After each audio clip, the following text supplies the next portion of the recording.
All right. Midday antics. Yes, that is what we're gonna have a whole show full of midday hijinks. What's going on, ladies and gentlemen, people everywhere? Hi, this is my name is Whitfield, and I have problems, but that's okay. That is all right. We all got problems, especially the folks here at the Rec Room Sports Radio Show.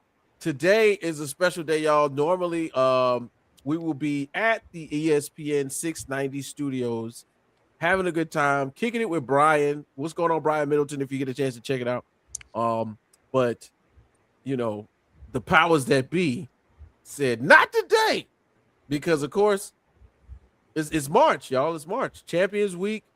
Right now, the Big 12 tournament is happening. One time for the Big 12, if I'm not mistaken. We got Arizona, and I think it's on right now. Yeah, yeah. All I know is Arizona's playing. That's all I know. And Damn, disrespectful. UCF. To There the we go. other team. Arizona and UCF. I know. I was just looking at it. I was just watching it, like, because of course Arizona's pretty good, but UCF is keeping up right now.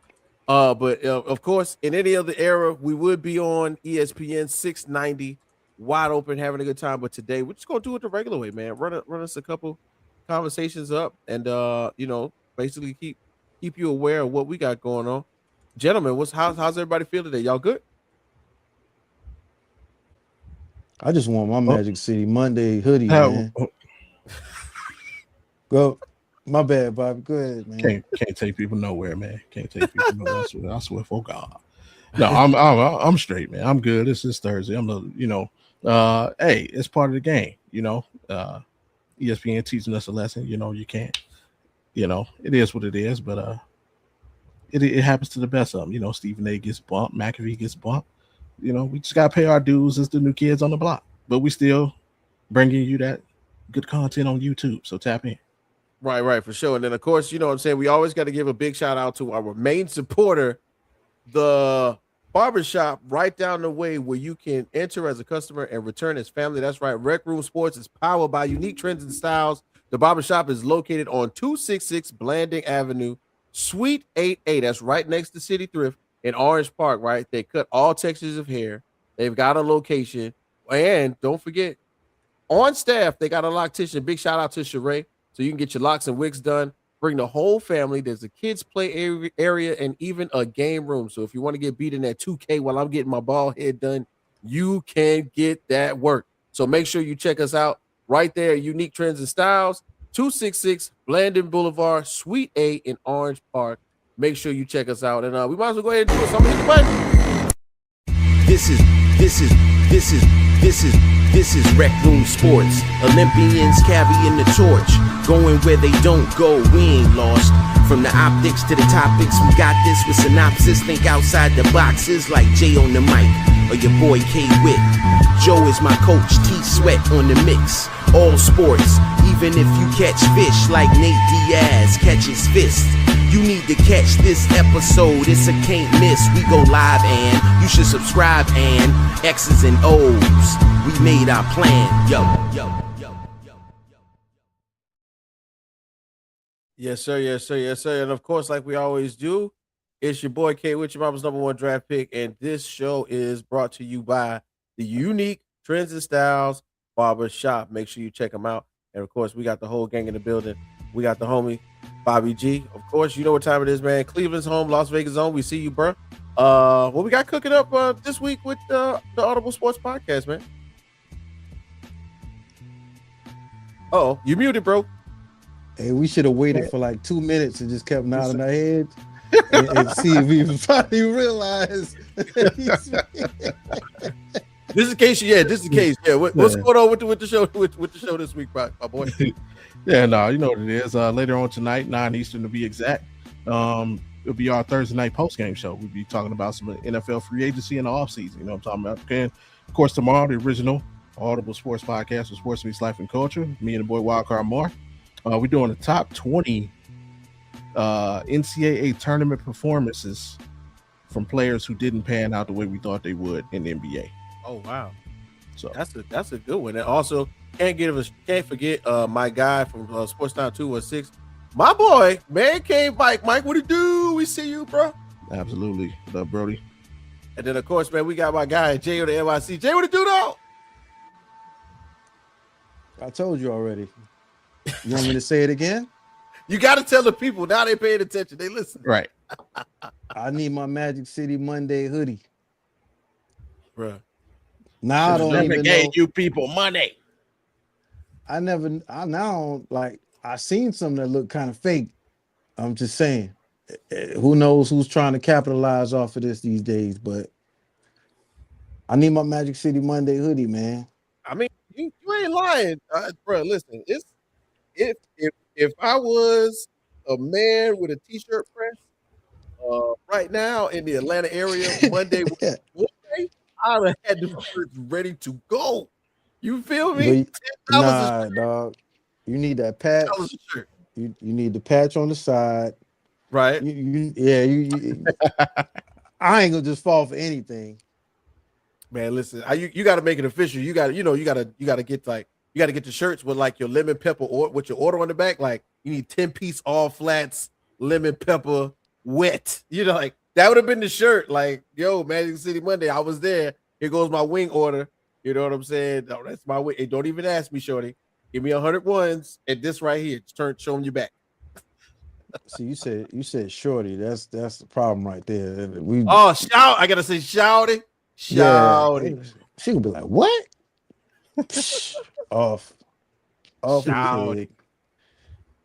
Well, but once again, y'all, it is us for the Rec Room Sports Crew. Today we got a lot going on in this week in sports. It's been a hell of a ride. So what we're gonna do today, ladies and gentlemen, is I've got a timer.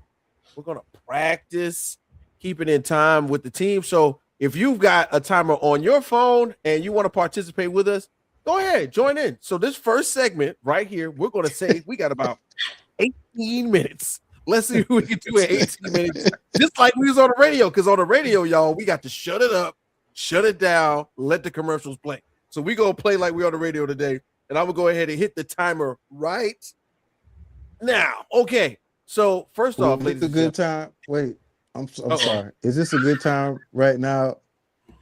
Is this a good time for me to tell you I don't have the rundown? Oh man, dang! Come on, Jay. How you?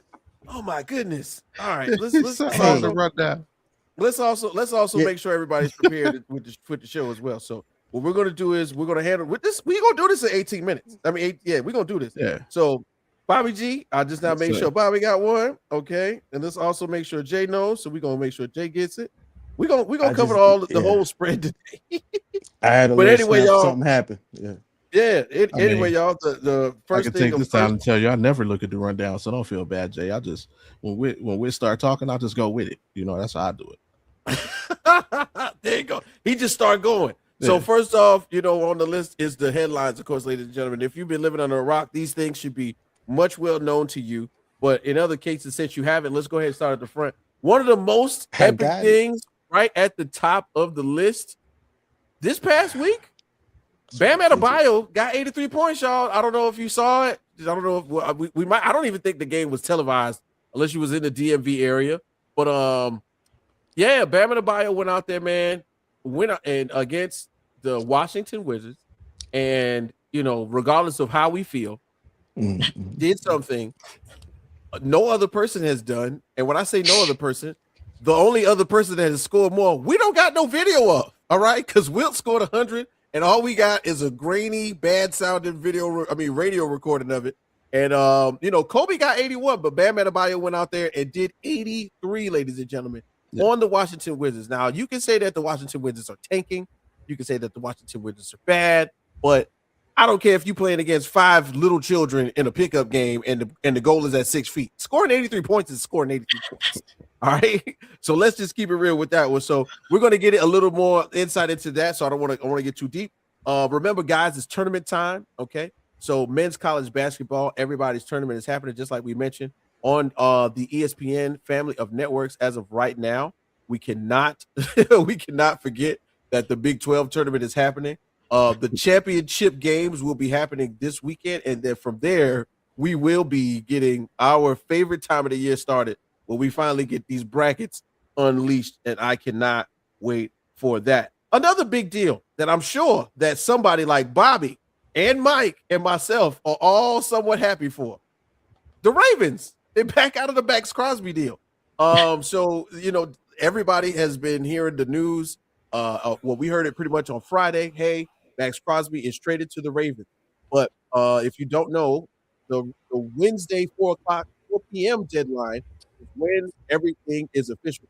So from the speculation, Max Crosby got to meet with the Ravens team doctors for a physical, and they felt on his leg. And they said, "Hey, man, this is broken."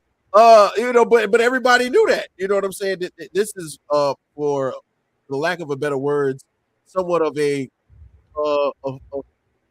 spectacle, so to speak, because everyone in the football world knew that Max Crosby was coming back from injury, that he was on pace to be ready for the beginning of the season, of the calendar season for the NFL.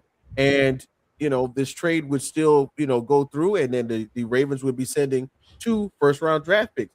Multiple ideas of what could have been the reason really have been kind of put out there, and we'll kind of get into that a little later on. But somewhere in what took place, Max Crosby has been returned back to the Las Vegas Raiders, and the Ravens retained their 2 first-round picks, and at the same time took that money that they would possibly have paid other players and gave it to Trey Hendrickson. So we will get into that as well. And then last but not least, we can't forget about a little golf. The Players Championship is happening right now. Rory McIlroy could join Jack Nicklaus as the only 3-time winner at Sawgrass. Brooks Koepka is in the field, and we can't forget about the speculation that everybody around the golf world is hearing, that this would have been a warm-up for Tiger Woods' return to the Masters this coming month.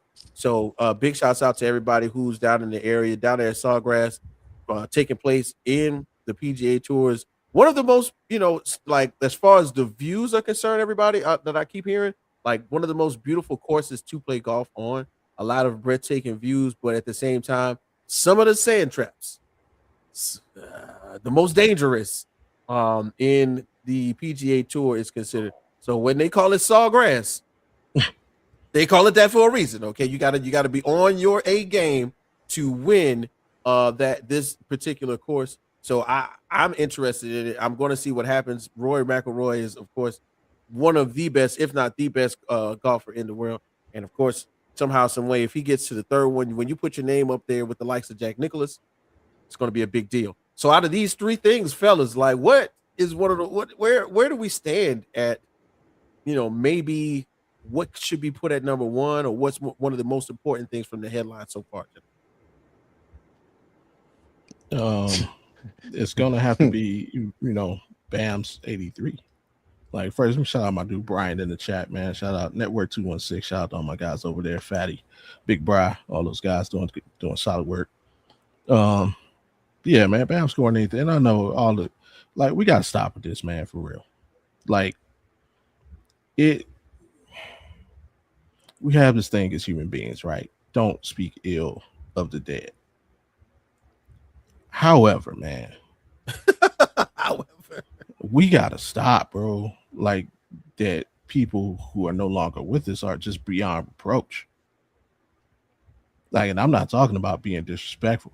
Like, it's not a crime against nature to say that Steph Curry is a better shooter than Kobe Bryant.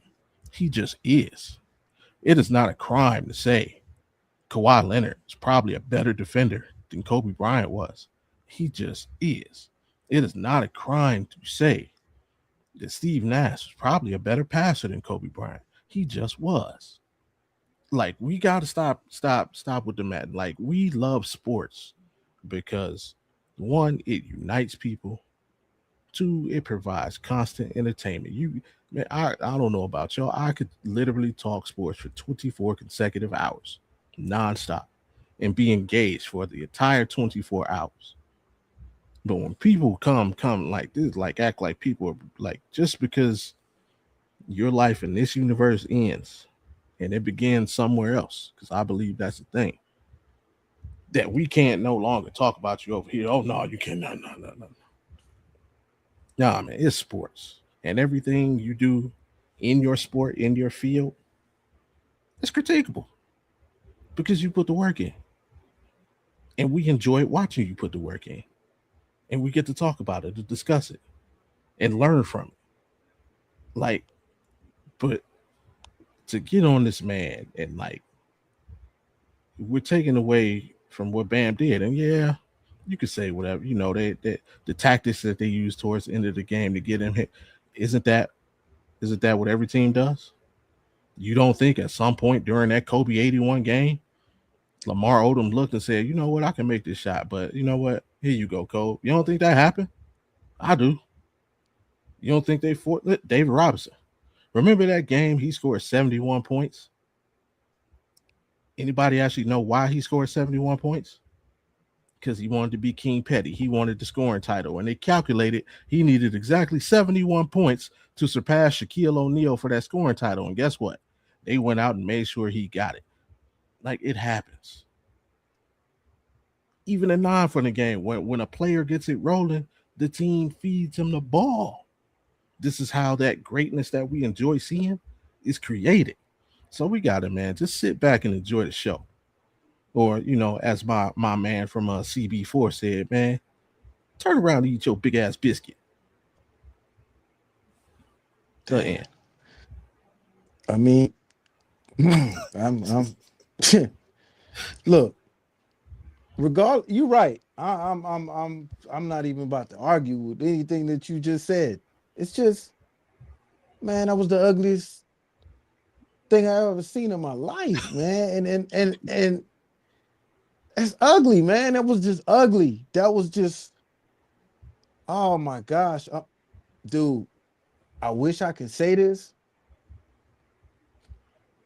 I can't. You can't. I'm not even gonna do Go it. ahead, express yourself. Nah, man, I don't think that's fair for me to even say anything like that. And it's simply, that's like letting, I'm just gonna say the kid score at the end of the game. That it really didn't mean anything. You know what I mean? But it meant everything to them. I'll leave it at that. You know what I'm saying? It was, and that's not it's a beautiful thing. But that whole example of I mean, when we talk about the free throws, we talk about the fouling at the end of the game. Like, I get it. I get it.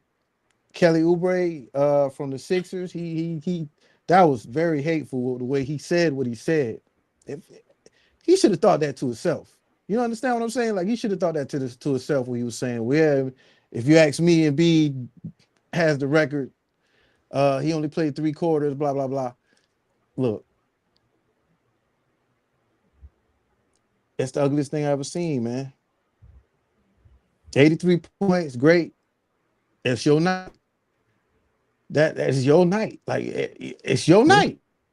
I get totally wasted and say I scored 83 points just because I know I got help. This is different. Remember, I used to have this problem with his teammates getting a rebound for him and backing away so that he can get the rebound. I don't know, man. It's ugly. I'd rather the rebounds. I'd rather what Russell Westbrook was doing, man. I mean, we're talking about the worst team in the league. We're talking, well, one of Wizards ain't hitting on nothing right now. They're the worst. I just put it like that. I hate to say when somebody's the worst, but man, they not hitting on the thing right now, man. And they triple teaming this dude and still fouling him like hot. Like, I'd rather let him shoot. Let him shoot, man. That's what the game is for, man. I'm trying not to lose my cool. How much time do I have? But look, dude, man. I agree with just about everything everybody in the profession. I put it like this. I agree with everybody's opinion. Just some of the things should have just been thought out. Just think about it. Don't say it out loud. I think Doc Rivers, I don't know. Doc Rivers was the guy that I'm talking about. Like, that's what you're supposed to do. What? 43 free throws? What? You know what? That's great. That's great. That's all you can do. That's all you can do. But come on, man. 43 free throws. That's the if you talk about getting by in life, that's how I want to get by. My teammates help me get a record. You know what I mean? I got the baddest woman from South Carolina holding a basketball beside me. I'm just living a dream.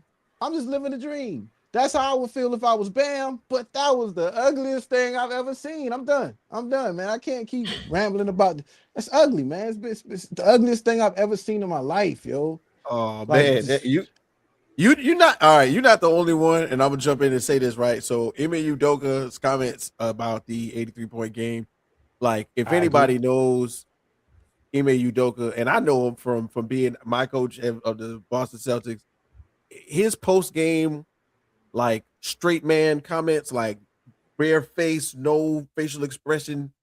He's like, Bams. So he scored 83 on the Wizards. And then that was it. Like, oh, okay. Yeah, that was the point. Like, that's easy to say. That's easy to say. I thought, just like you said, Jay, I think that, I thought that some people could have thought about it. I like Kevin Durant's, I like KD's like term of endearment. Like he was excited for Bam. I watched a lot of the 7 p.m. the 7 p.m. with Carmelo Anthony. I watched about like 45 minutes of that, and him and Josh Smith were pretty much saying that Bam is the equivalent of a point guard in a 6'9.5", 6'10" person's body. So they can see it happening. They was like, yo, he could play the point by the end of his career because he's going to be, a diminished in size and stature. But this is what I'll say: 40 some odd free throws, crazy. But in real life, hitting those 40 free throws, because if you look at it, right, 36 of 43, like I've been a part of teams and practices and things, and even in the city league, bro, 50 free throws is a lot. I don't care who you are. I don't care what you do. 40 free throws is a lot, bro. And he went out there and knocked down 36. Bro, come on. Like, I got to give him some credit for that. 20 of 43, 50%, like 7 of 20. Now, this is where if I was maybe a teammate or a coach, I would have had to talk, hey, bro, just take it inside. 7, if I'm right, I think it's 7 of 22 from 3. Yeah. Okay. That was right. Yeah. All right. I was about to say, I knew some of these numbers off the top of my head, but 7 of 22 from 3. I'm like, hey, bro, take it inside, man. You can get the points. Stop shooting the threes though. 7 of 22 is wild. But no, I'm gonna let you finish. Go ahead. But second most in NBA history. I've got to give it up for Bam Adebayo. And before we get into too deep, this is what I wanted to say. If we could give anybody a round of applause from this headlines, I gotta give a round of applause to the man from the Ravens. Okay, General Manager Eric DeCosta, young man. I don't know you from a can of paint. Okay, but let me tell you, okay, for you to let the world know that this ain't right in your mind and to slide in there and do something slick. Ozzie Newsome was a great GM, but this is one of those moves where if you don't like it, then you don't understand the idea of fulfilling the needs of something you really care about, which could be children, which could be your family, your wife. But he got Max Crosby in front of him the day before it's supposed to be over. Put that doctor in there and said, hey, man, I need you to feel on his leg. Feel on his leg. Touch it. And when you touch round, I need you to, that sound, y'all. We all have been to the doctor. When you go to the doctor go, This doctor just start making, he don't give you no comments or nothing. He just start making noises. You know what I'm saying? Doctors, And then when by the time you feel on his leg, though. Yeah, listen, but that's where the injury was. You know what I'm saying? You got to get a full service. You got to give a full service. You got to check everything. Where are you going to be playing? You're going to need your lower body. Let me feel how this is healing. And then, boom, when you come out the room, don't say nothing. Just send me the text and go back into the room because I want to know if this doctor's bank account got any inflation of money in the last couple months, in the last couple days, in 24 hours. If he got a large sum of money, then this is a plan. Because let me tell you something: for you to send Max Crosby back to the Raiders, where he has had a tarnished image, and he was mad about being sat down because he knew the Raiders was losing. Look at that. That means we got to stop. So the idea is, in real life, if they got to get that trade off and then get it rescinded and then still keep the 2 picks and then sign Trey Hendrickson, I think that was smart. Period. But at the same time, me thinking that was smart, you know what else is a smart move, y'all? Pulling up to Unique Trends and Styles. That's right, Unique Trends and Styles Barbershop at 266 Blandon Boulevard, Suite 8A in Orange Park, where every cut is customized and every texture is welcome. If you need your locks or your wigs done, make sure you call up and speak with Sheree. They've got a professional loctician in the house. Kids can chill and play in the play area. Grown folks can vibe and kick it in the game room, and everybody leaves looking sharp. Unique Trends and Styles located right next to City Thrift on Blanding Boulevard. Enter in a customer and return as family. So, gentlemen, as we continue on, as we are practicing these breaks, everybody just get the imagination going. So ESPN is probably going to play some commercials. They're going to let some stuff run. We're going to hear about the Anajar and Levine studios, and we're going to keep it moving here today. So in essence, right, what I would love to think of as a fun part of the show is we get to play a little game, little Comic Sans, little laughter in here, something like that. So what's going on right now is, of course, the rest of the world is keeping their eye on what has already transpired in free agency. It is after 4:00. So all of the deals that we are pretty much, been privy to and seeing or going across on the ticker on ESPN for the past few days, they are actually live right now. The paperwork is being filled out. We're about to see Instagram flooded with pictures of players smiling and signing papers because they're about to get millions on millions of dollars passed around, to them for the work that they've put in for the past part of their career. Some players are getting their first big contract. Others are getting their last big contract. Some players are just happy to be in new places. But you know how it is when you move to a new place, right, Bobby? You got to check the temperature, right? What's going on, Alan? We see you out here. Sometimes you just got to check the temperature. So, guys, this is what we're going to do. We're going to play a little hot or cold, okay? So, of course, what we're going to talk about is the NFL free agency moves and the temperature in which we feel. Now, if you hot on something, right, you know what I'm saying? You can name a hot temperature if you want to. 86, 96, 102. You know what I'm saying? 400 degrees if you like juvenile. But and that'll indicate that we like the trade. Okay. But if you call, you a little 45, a little 32, you know what I'm saying, minus 10, just like that game in Green Bay that they still ended up playing, we could do that too. So, first and foremost, this is the one that I was going to get more in depth with. But we'll start off with the obvious one, gentlemen. Just in general, the Ravens getting Max Crosby, losing Max Crosby, and gaining Trey Hendrickson. Temperature wise, how we feel about that one? Cold. Cold, Jay? Cold. Yeah, because and the plan of having both Hendrickson and Crosby was, come on, man. You was gonna have two $30 million dudes on your edges, man. Like, you really was okay.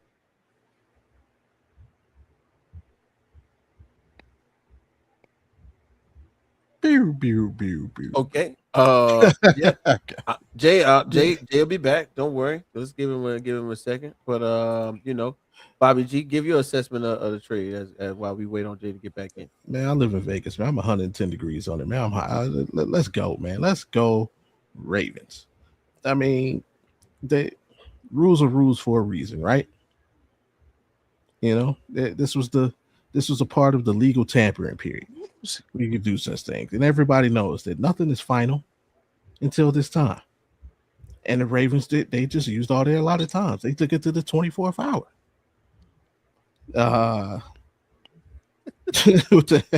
Keep going. Yeah, no, we just doing the time. We doing time. Go. It took it to the 24th hour. You know what I'm saying? And you utilized their entire shot clock. And then at the end said, you know what? We good. And moved on. Like whether they found something that they didn't like in their evaluation, or what I think is whether they realized, wait a minute, we just gave them some cap relief and they snatched our center right from under us by offering him an ungodly amount of money. That wasn't part of the arrangement. Because if that was the case, we could have just traded and kept one of them picks. We give you Linderbaum and first for Matt. You know what I mean? Oh, so the Raiders started to swindle, and they mad that the Ravens just swindled them back. That's all. Yo, I'm with it. Yeah, Cole, Jay, you back in. Go ahead and get your thoughts off, bro. I'm sorry about that.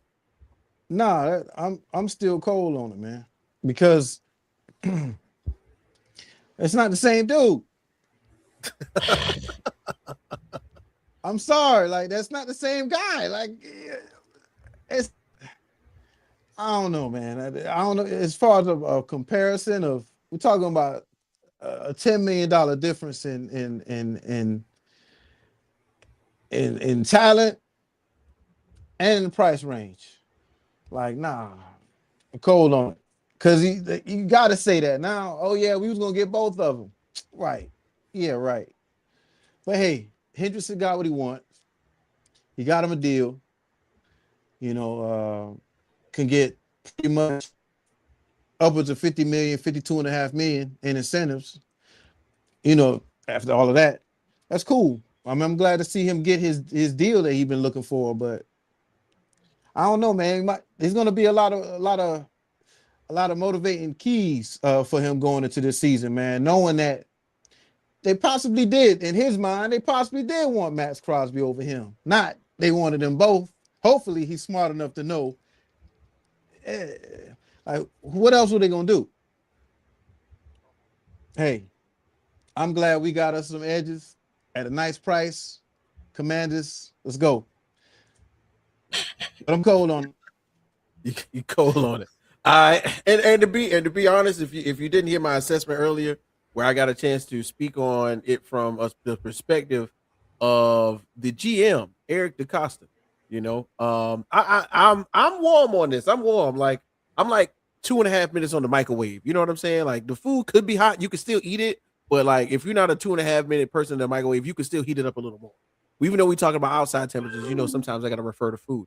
But the whole point is, for me, in real life, like Jay hit the nail on the head and Bobby hit the nail. It's like it depends on how you look at it. Trey Hendrickson is not Max Crosby, unfortunately.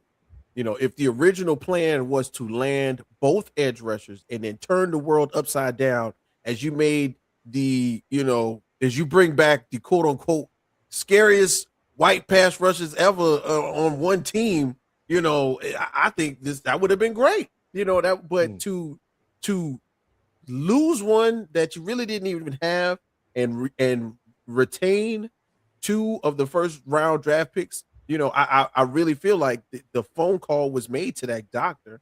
And if Trey Hendrickson, let's say, signed with a team like, I don't know, the Commanders, or found his way to like Green Bay on Tuesday, like if the reports were out that Trey Hendrickson is going somewhere, I think that the Ravens would have kept Max Crosby in their facility, and then we wouldn't be talking about this right now. But when Eric DaCosta, probably with his connections, just like GMs do, because this is still somewhat of a good old boy system where you could text your friend or phone a friend and see what's going on. Hey, did y'all have Max Crosby visit? No, Max, he didn't leave. You got eyes. You know how it is, just like with the CIA and the FBI, they going, hey, you got eyes on Max? Nope, he's still at home. He hasn't left. And soon as they got that call that he hasn't gone anywhere, he hasn't been on a flight, he has not gone to any visits, he ain't been to Miami or the one of the original spots was Dallas with their money issues, and That's why they were trying to do a lot of restructuring.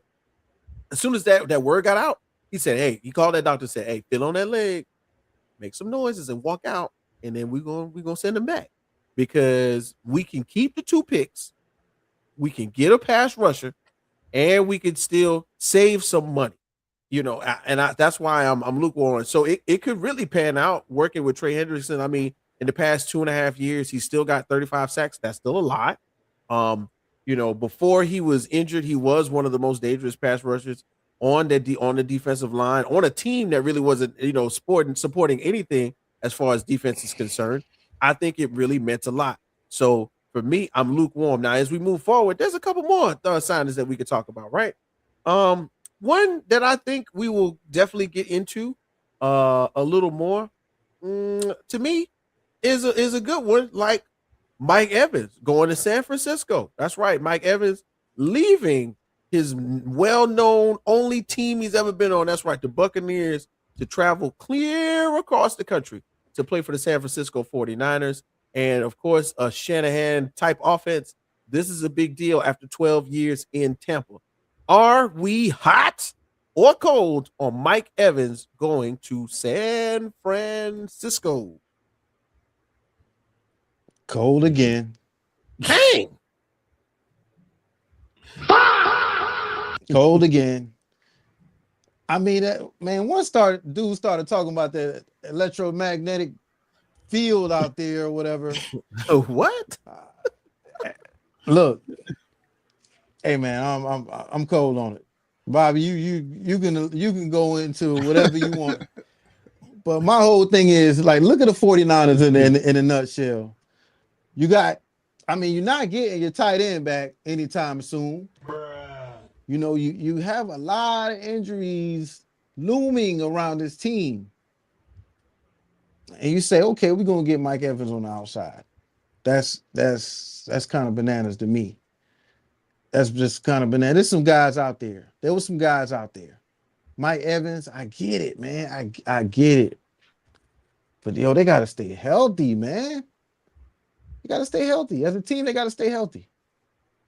I mean, if barring health, man, that's a pretty good thing. But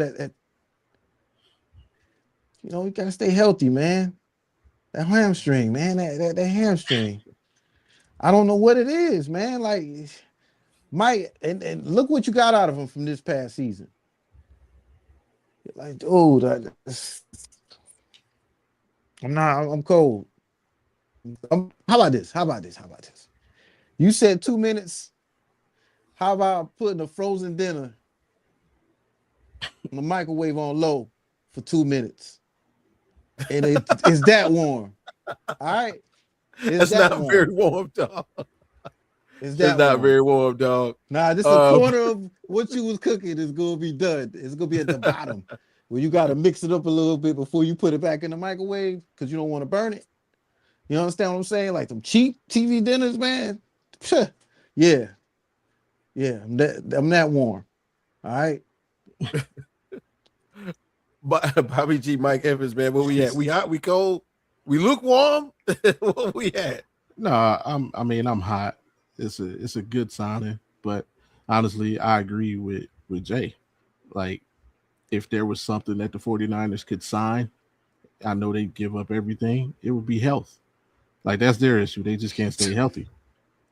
But as picking up a player, he's guaranteed 1,000 yards. He's guaranteed close to double-digit touchdown receiver. And more importantly, he's something that they haven't had at the wide receiver position in quite a long time. And that's professional. He's not going to be a distraction. He's going to come in, he's going to do his job, he's going to go home. And he's going to do it all again the next week. He's not going to be the distraction that a Brandon Ayuk was and that a Deebo Samuels became. You're not going to have those things to worry about. He's going to be a good locker room dude. At this point in his career, yeah, he's got a championship, but he just wants to win and add to his bag, which he did.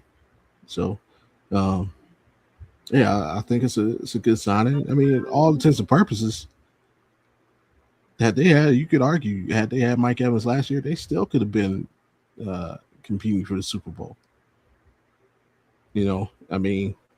it could be very well be in a situation again next season where the winner of that division is representing the NFC in the Super Bowl. So I like it, especially when you look at the additions that the Rams made. I mean, they retooled their secondary, so you got to do something to combat that. So get on the Niners. And for me, man, I'm actually cold on this one, man. To be honest with you, the 49ers, it's for me.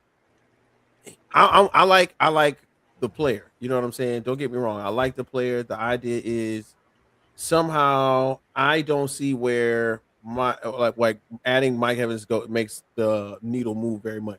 They get very much injury prone. The quarterback is the quarterback. The tight end is coming back from injury. Like there's so many other things. I think there's so many other places where you could have gone to say, "Hey man, this is gonna be my last hurrah. If I make it, if I get out of here, maybe I get a ring." There's a possibility of that. But just to say I'm going to go to San Francisco and technically get his last bag. I, it's it's one of those things. It's for 3 years and $60 million, and I think it's like 27 guaranteed.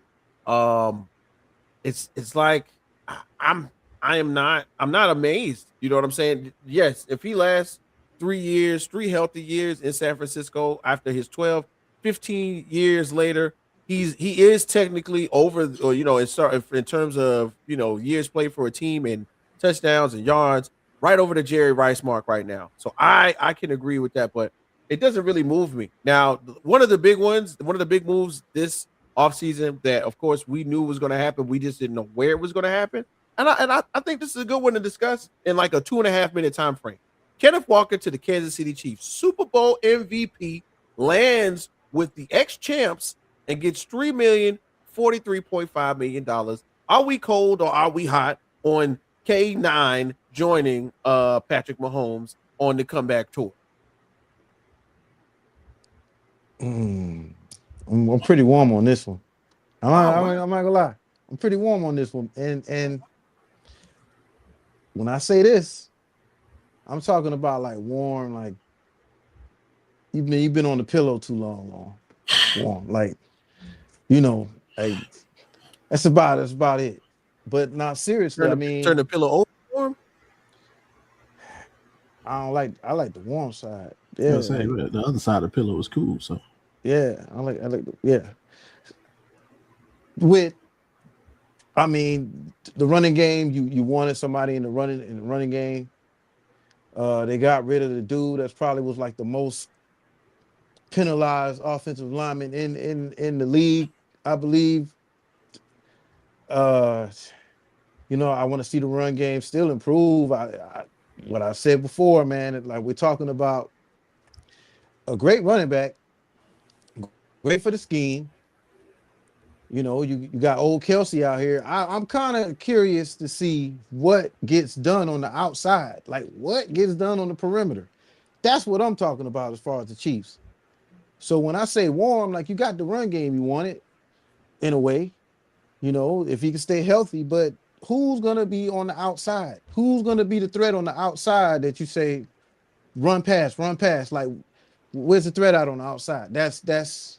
And I don't want to go cold on everything, but they still have a chance in the draft to go ahead and make that right. So and make a move. They're not in cap hell like they were, previous to this, the start of the new season. So we'll see. I'm warm on it. I'm warm as well. But I had a question. Jay, did you forget about Xavier Worthy? Man, like they got a threat on the outside that can run past anybody in the league. He has to. All right. A 2.140. Look, the offense wasn't doing much of. I got you, but that offense in this whole wasn't clicking, and yeah, and part of the reason, the biggest part to me was they couldn't run the football, but now they should be able to do that. So, but at one time, Bobby, that didn't bother them. You know what I'm saying? Oh, you gonna stop the run game? I bet. Throw it to Tyreek, touchdown. You know what I'm saying? Or tight end screen to Kelsey. You know what I'm saying? For a big game. Yeah, for a game here and there, but overall, they've never not been able to run the ball. Like even if you go back to the Super Bowl against the 49ers when they made the comeback, why they make that comeback? Because that run game got going. Man, that run back, there a lot of people felt he should have been MVP over Mahomes. Wow. They You know still had what? it. You know what, Bobby and Jay, what makes me want to run back? A great haircut. So matter of fact, let's go ahead and jump in and tell y'all what's really going on. All right. So you want to run back because today's show is brought to you by Unique Trends and Styles. That's right, the barbershop in Orange Park, located right next to City Thrift. Big shouts out to everybody at the shop right now watching us. 266 Blandon Boulevard, Suite A. From fades to curls to coils, and they got a loctician on staff. What's going on, Miss Sheree? How you doing? All right, parents, relax. There's a children's play area and a game room to keep everybody happy and situated. No worries. Biff the barber will make sure we got it all squared away. So Unique Trends and Styles. Ask for Shannon. Shannon, what to do? I see you. Flip. You can ask for Flip. Shout out to Flip. He's in the building too. Make sure you get in there. Get in there early. Unique Trends and Styles, where you can enter a customer and return as family. Walk-ins are welcome, but appointments are appreciated. All right. So that big shouts out to Unique Trends and Styles. And thank you, Bobby. Look at this awesome graphic where if you were unaware of how Blanding Boulevard is set up, if you know anything about Jacksonville, Blanding Boulevard runs through like 3 different towns. Okay. So Blandon is extremely long. So you could go from the north side of Jacksonville all the way to Middleburg and be on Blandon. So right here, as you can see from the depiction, we are talking about Unique Trends and Style, which is located right in the same plaza as City Thrift. Big shout out to City Thrift. Boy, I went in there the other day, bought me some work shirts and some slacks for $26. I felt like the man, boy. I had tags on them. They ain't cut us a check. Yeah, they ain't cut us no check. But big shout out to them because they are there. Uncle Scott is in the building. I'm sure he likes thrifting. And at the same time, we got to get Uncle Scott down here in the chair because we got Flip down there, we got Shannon down there, we got everybody who can cut all types of textures. We'll get Uncle Scott a nice cut, of course. So thank you for joining us, Uncle Scott. As we are doing really well on time, I think there are 1 or 2 heat checks that we will revisit or discover. So once again, Unique Trends and Styles, thank you for stopping by and being a part of the Rec Room Sports crew. Uncle Scott. So we talked about we're getting into deeper waters as we will. 2 of the larger real moves and one of the ones that did or did not happen, as we did talk about Max Crosby. We did talk about Trey Hendrickson. We kind of getting into Mike Evans and Kenneth Walker.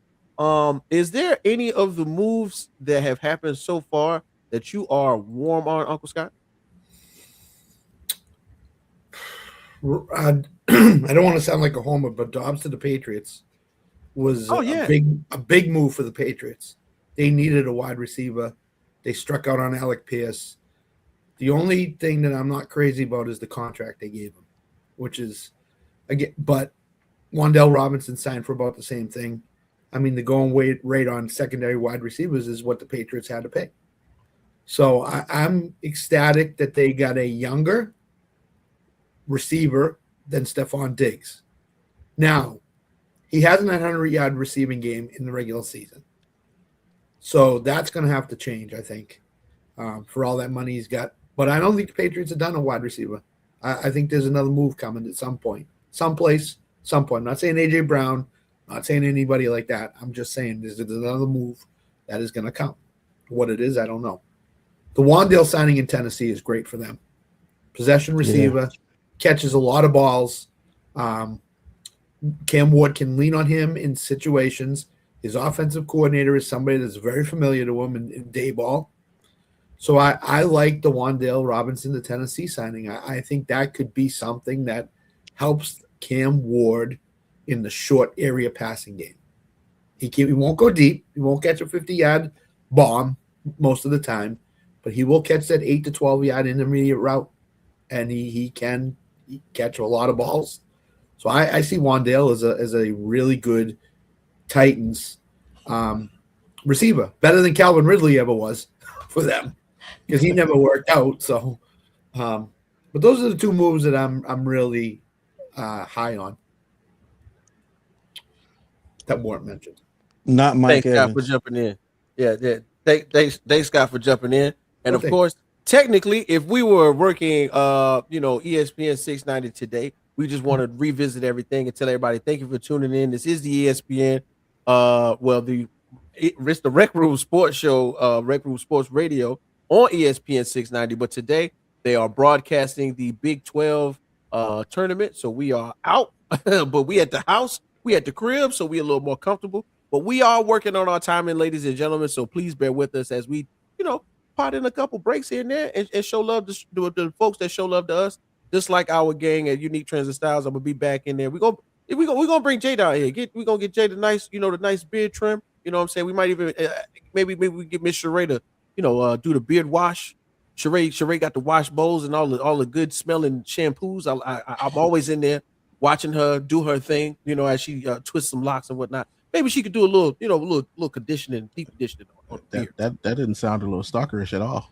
But listen, it's where I get my haircut at. I gotta pay attention. Anyway, so the point is, as I continue on, one of the other moves that I wanted to bring up, and I do see it in the comment section. Thanks so much, Uncle Scott. So we all know about Detroit having the two back set, right? But one of the backs was moved. Yeah, that's right. Jameer Gibbs, the power and short yardage option was traded to the Texans, and out of nowhere comes the move where, in my opinion, it's a little depends on how you look at it. The Detroit Lions signed Isaiah Pacheco from the Kansas City Chiefs, and right now it's a deal 1 year worth 1.81 million. And it just so happens, of course, after what is that? David Montgomery got traded to the Texans. Excuse me, so I had it back. Jameer Gibbs is still in the building. So now that they got the two back set with Pacheco and Gibbs, are we hot on this one? Because it seems like the offense for Detroit was really good with two running backs, but Pacheco is a different kind of running back. You know what I mean? So and he's had some health issues. Are we hot and cold on Pacheco going to Detroit? I'm lukewarm at best on it. I think you signed a running back that's the same mold as Jameer Gibbs. I don't think you signed a running back that's a between the tackles runner like David Montgomery was. Dan Campbell loved David Montgomery. Mm-hmm. So I don't know that Isaiah Pacheco would have been the solution that I would have gone to. I would have gone right after Tyler Algier. First hour, first minute of free agency, I'd have signed Tyler Algier to a 2-year, $14 million contract, better than what the Cardinals were offering. And I bet you they would have got him. So I'm lukewarm at best on Pacheco. I didn't see anything out of him since the injury. He came back that would say to me, he's going to be a great number 2 running back for the Lions. So I'm lukewarm at best on it. For sure. I'm gonna give that 2-year grace, 2 years tops. Coming back from an injury. I say lukewarm because I think he does have the violent running style to kind of, if again healthy, to back up Jameer Gibbs. The thing about Tyler Algier, Scott, would he want to go from a situation where he backed up Bijan to backing up Jameer Gibbs? Like, I'm sure Arizona was very attractive due to the fact that we talking about Mr. Connor here.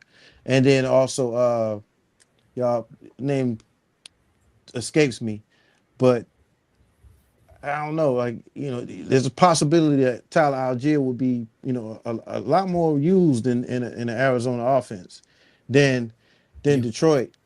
So I think a team like Detroit, he probably would have been a little reluctant to go to someone that either you're dealing with a backfield that's kind of uncertain right now, or you backing up somebody who can't stay healthy. And in the case of Arizona, it's kind of both. So, with that, I'm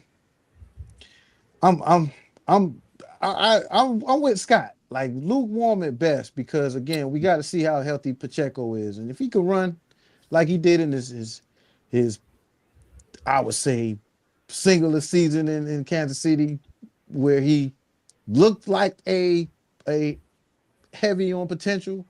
And you know, that's like I said, violent running back can get the extra yard. I don't know. That might be a total mirror of David Montgomery if he's healthy. If not, then he's nowhere. He's more. Now I'm not gonna throw any running backs names out there for not producing, but you know, I look at Swift. Swift was, I still said somebody's name, but Swift, you know, when they got rid of him, of course, they felt like, you know, they got Jahmyr Gibbs, but at the same time, Swift hasn't been that guy, man, that you looking for him to be. At times in Chicago, he's done more than I thought he would. But yeah, I'm gonna go lukewarm, man. Maybe he can be that guy and be on the resurgence. I'm ice cold on it. Ice cold. Ice cold. And the reason, I don't agree. I don't disagree with ice cold. reason cold being, with everything. So I just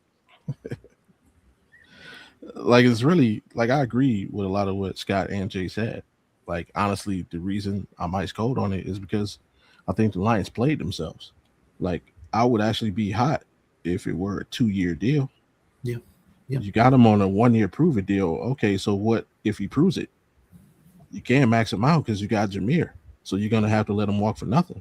I think they should have did the same thing that the Niners did with Mac Jones. We're gonna get you two, and if you look good, okay, now we have we have either we can keep you for another year and try and work something out, maybe long term, works for both of us, or we have a great trade asset. Like, but just by giving him the 1 year, like, you played yourself. So Yeah.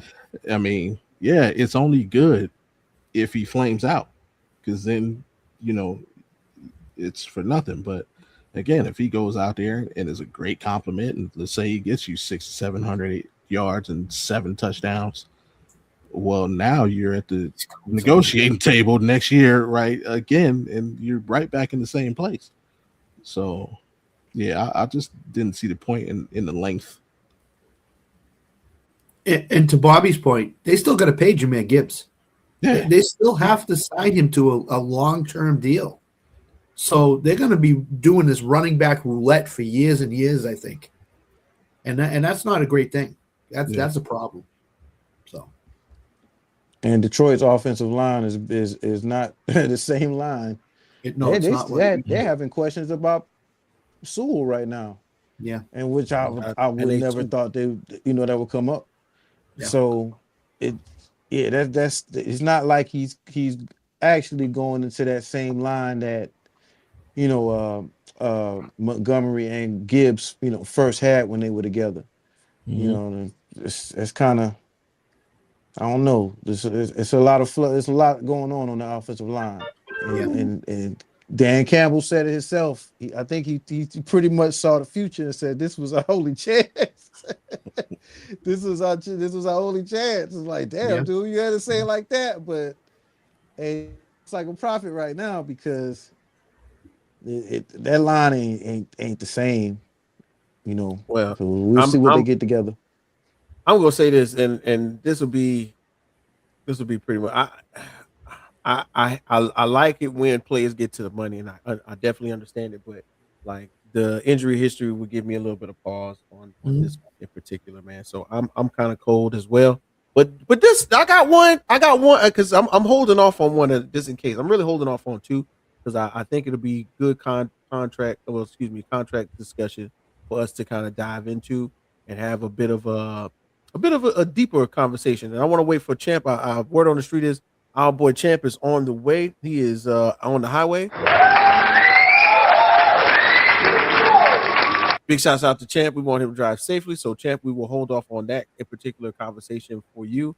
But one of the things that we talk about and Bobby's mentioned is about especially on his podcast where towards the end he likes to talk about checking in on your homies and never giving up. Things about positive resurgence in life, right? What if you was drafted number 1 overall, but somehow your career doesn't pan out, it's not that good, the expectations are too high, maybe the organization isn't that good, and then all of a sudden you think that, or everybody else speculates that you won't be in the league that long to make it back to the team that drafted you. But 13 years later, you back. Let's talk about Geno Smith to the Jets, man, to an organization that drafted him and currently is in search of a quarterback who will provide some stability. Now, I know, I see Uncle Scott, I see this one. I know it's it's a couple mumbling groans on this one, but for real, had the kerfuffle, the fluff not happened in Las Vegas that we got a chance to hear about, where plays were called in headsets that weren't even on the play sheet. The play calling themselves it was in question. There were so many things wrong with the prior regime, but prior to that, Geno Smith was pretty good in Seattle. Pretty good, serviceable quarterback, wins you some games, goes to the Las Vegas, has a bad time, but can go to the Jets, maybe even start again. Maybe. I don't know, because of course, starting quarterbacks in Jets uniforms don't seem to last very long. So one of the last ones we will do, gentlemen, Geno Smith to the Jets, man. We cold, we hot. What we thinking? Ice cold What? on him. He has a running back that's very disgruntled right now in Breece Hall. Did not want to be in New York. Got the franchise tag. He has Garrett Wilson as a wide receiver and nothing. He has an offensive line that is probably not as good as it's going to be. It's better than what it was in Vegas. It's not going to be that much better. They just lost Vera Tucker to the Patriots. He signed with the Patriots. I don't like this for Geno Smith at all. I seriously have my doubts that Geno Smith can go into MetLife Stadium and win more than 5 games this year, the Jets, if that. I'm sorry. The Raiders were going to release this guy. The Jets were afraid they weren't going to get him because he was going to Minnesota. They gave a 6th-round pick up for him, which is not a great shake. 6th-round pick, that's easily replaceable. But I don't like it at all for Geno Smith. I'm ice cold on this.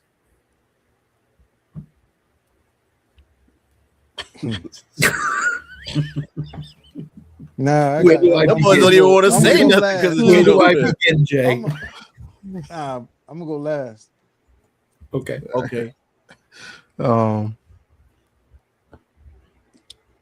Can I just? I mean, You didn't even want to talk about it because it's Geno, man. Bobby's personal in Las Vegas. It's his home. yeah, like the stove's not even on. We like it's like this is it's not even a hot or cold. This is like, let's order something else for dinner. Let's do that. Let's order it. Okay. Yeah. Like it's again, I'm confused. Like I think a lot of people thought that the Jets were their quarterback market was 2027, the 2027 draft. Signing a quarterback like Geno, who had a career resurgence in Seattle. Yeah, he had the bad year in here in Vegas, but he had his resurgence. He's shown he can be an above average quarterback, right? So if your goal is to find your quarterback in the 2027 QB class, why take the risk of picking some? I know Scott said their potential, you can see him winning no more than 5 games, but there's also the potential we could see Seattle Geno and they could win 8-9 games. That's true. Now where are you? Are you going to sign Geno long term? Are you going to give him the $30-40 million deal? Or are you going to so again, I'm confused. Why not just, hey, we roll the dice with Justin one more year, say, hey, we gave him his chance and continue to play the 2027 quarterback game. Like, I'm just confused. Like, do you guys remember the last time Geno was with the Jets? What happened? He got knocked out by his teammate for Got knocked out by his teammate because he didn't go to his charity event. No, he went. He didn't pay him back for the plane ticket. Oh, okay. That was it then. Yeah, it was a whole debate. It was a whole debate, man. Geno wins some money, ain't paying back for the plane tickets. Yeah, you owe somebody some money. A linebacker. Come on, you're a quarterback, bro. You don't. a young quarterback at that at the time, man. But You Tip- know, I want to hear what Jay has to say. Since Tip- I'm going again. Jay wants to go last, and I'm gonna keep mine real short. I'm mid on this one. And when I say mid, I'm talking about like take the food out the wrapper and leave it on the stove on accident. You know what I mean? Because it's Justin Fields. I am, and he was playing for my team. He was playing for my.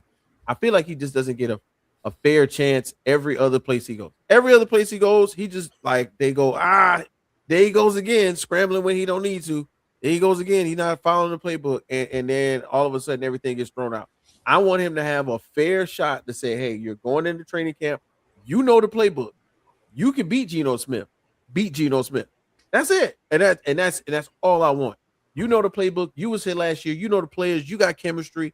You got everything in place for you to not have Geno Smith be the starter. Be the starter. Now, if Geno Smith comes out here and beats you, then it's all downhill from there. I can't take up for him anymore.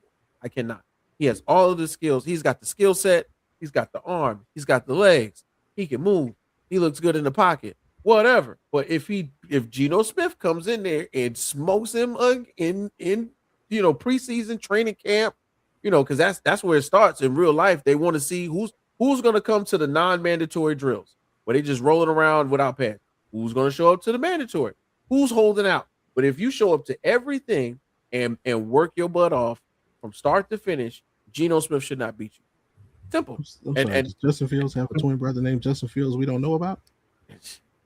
To Bobby's point, the Jets are going to say, Geno, we're 4-2. We can't have this anymore. You're benched. Justin, you're in. Let's go. Yeah, right. There you go. Hey, but at least that's a live answer. But go ahead, Jay. Go ahead and get your joint in. The temperature has risen. Hot. Hot. This is hot. This is hot garbage, yo. Oh, wow. This is hot garbage. And for anybody, you know why I love this signing? Why it's really hot to me? This is still hot garbage, but you know why I like this? Because I feel like, you know what, Jets fans? You get Geno back. Here you go. Have a nice life. This is basically, hey, what can we do to get Arch or any quarterback who's at the top? I know. We could bring Geno back. I mean, you know what? No, I'm gonna knock on wood because my quarterback has to go and reestablish himself, and I hope that takes place. So I'm not gonna wish any ill on anybody's quarterback. But some of you Jet fans have been delusional because you haven't had much good football to watch, to the point where you don't even have anything really good to say. So I love this. I love this. I love this for Jets fans. I really love this for Jets fans. Nah, seriously, man. Like this. Talk to me about the Jets, man, when they get an interception. Forget a win. Forget a win. I don't want to talk about a win right now. Let's just get an interception, yo. Can we get an interception and just go in the right direction for a win?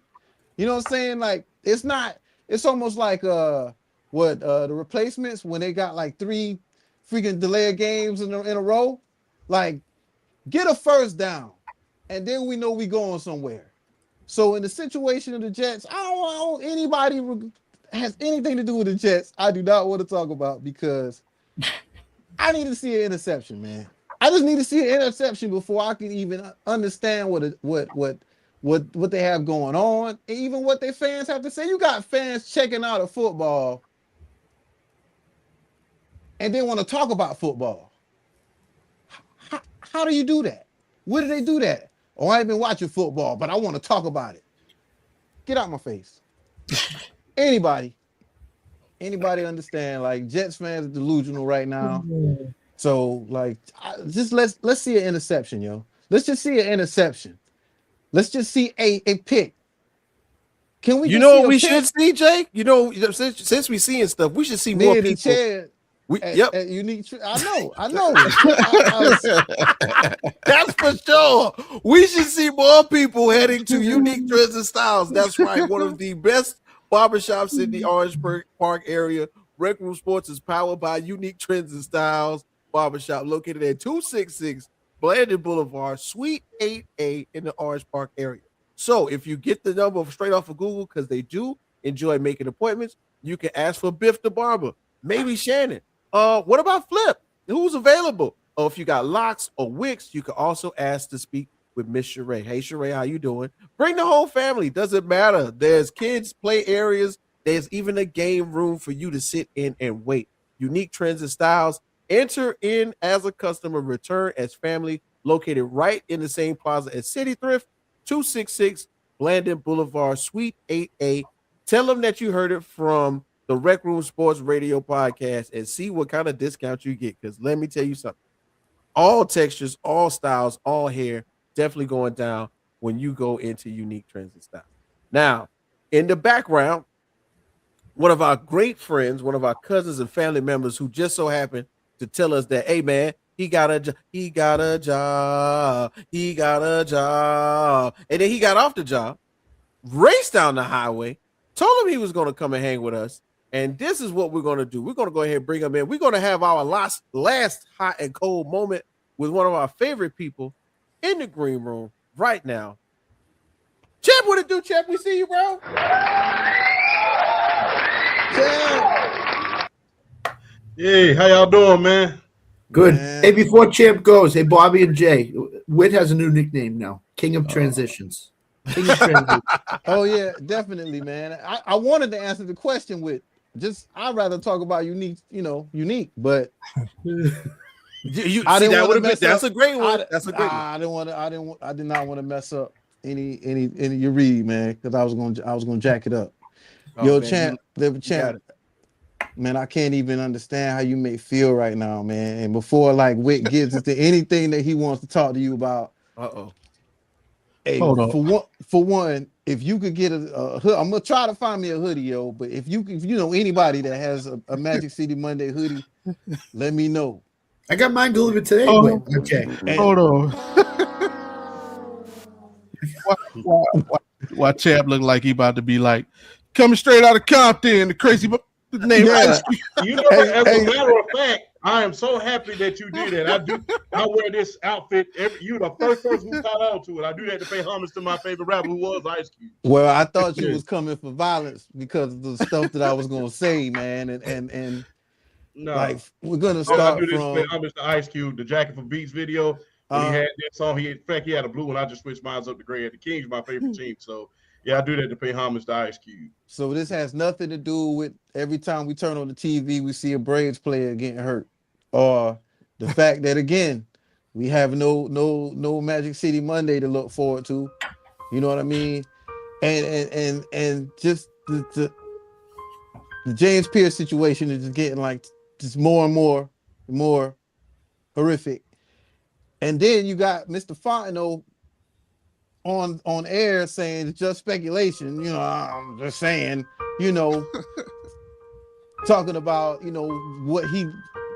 his job he just removed from, just speculation. I haven't talked to anybody or anything, but no inside reporting. Yeah, but this is what's going on possibly, and come on, man. So I know, I'm sorry. I just, like I said. Fontenot landed on his feet, Jay. He's the president of Home Depot right now. He's Arthur Blank's right-hand man. And then a podcast with Jarvis Landry and oh man. Leonard Fournette. Leonard Fournette, yeah. Talking what they were talking, man. But I don't see it. It doesn't matter. Like, you were going to be basically paying money for somebody to go to court and not play for you. So, I mean. Hey, like Mr. Biggs, time to go to trial. So, like the last Mr. Big, take it to trial. Look, Atlanta sports. Hey, look, I don't blame them for canceling Magic City. There's a lot of selective political correctness when it comes to the NBA. Yeah. Right about now, I mean, if you really want to show that you're empowering women, how about, finishing up that collective bargaining agreement for the WNBA so we can see some women's basketball this summer. If y'all really want to sit around here and talk about political correctness, because they've been negotiating back-to-back days into 3 o'clock in the morning at an undisclosed location trying to make sure that the WNBA season is going to happen. In New York. After we have saw Caitlin Clark, Angel Reese, Paige Beckers, and Team USA beat a team by darn near 110 points just yesterday. Yeah. And 3-on-3 basketball, as far as US is concerned, is going for the gold medal. So you have Team USA basketball for women, who is just demolishing people, and you have the 3-on-3 game that's going on. Not to mention you have all of these brand new stars that's coming out of college that's going to be the stars of March Madness. And Champ, we'll be covering that. And Champ, I would be remiss because, of course, you know what I'm saying, you just joining us, but last week we got a chance to slightly glaze over the fact that the undisputed championship game was held in Barclays and sold it out. 18,621 people attended the games, man. It was going crazy. And then at the same time, here in Jacksonville, out here in 1, 2, 3, Duval, we got the Upshot League, right? Upshot League is having its own team called the Jacksonville Wave. So there are so many dynamics of the women's game that should be influencing what is happening. But Champ, you know what's crazy is you're joining us here on the second hour. What we are doing is we're practicing keeping time. So right now, gentlemen, we put 20 minutes on the clock and we're going to lock out this last hour because Champ missed our fun, exciting game where we talk about all of the free agency and we tell them whether it's hot or cold. So, Champ, this is what we're doing, man. We're picking temperatures based on whether or not we like or dislike what has been going on in free agency. Uncle Scott joined us. You're in the building now. So if you like something, you pick a hot temperature. You describe a hot place or a long period of time in which you put food in the microwave. That was my thing. Or you could be cold on something. So you could describe a freezer or a refrigerator or even Alaska, things that are cold, okay? So this is what I was holding off on because I think this is a great one to kind of have a really roundabout discussion in these last 20 minutes on the clock. We're going to go ahead and hit go. All right, y'all. So this one I think is really interesting because it's multiple layers about this signing. It involves really two people, even though I'm going to start off with one. And the most exciting part about this is this player was also drafted highly, had high expectations on a team that at the time probably wasn't as good, but at the same time, he wasn't as good. It took a little bit of time for him to develop. Let's talk about Malik Willis going to Miami. Miami moves on from Tua, and he reunites. Malik Willis will reunite with Coach Jeff Hafley. The contract is for 3 years, $67 million, and $45 million of them dollars will be guaranteed. Now, we got a chance to see Malik in Tennessee, where he got a little spot check.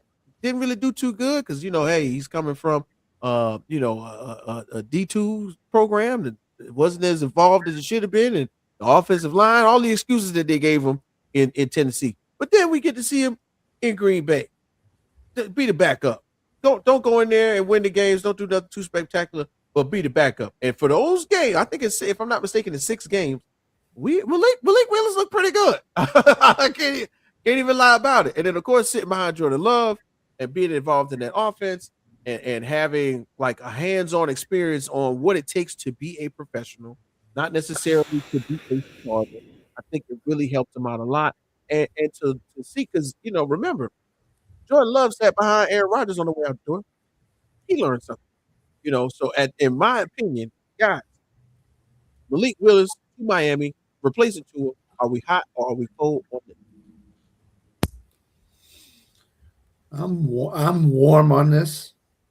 Waddle's the only receiving threat around him right now.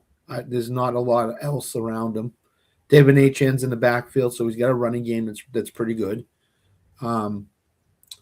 I think the reason, they needed to get a cheap quarterback because Tua is counting $99 million on the cap.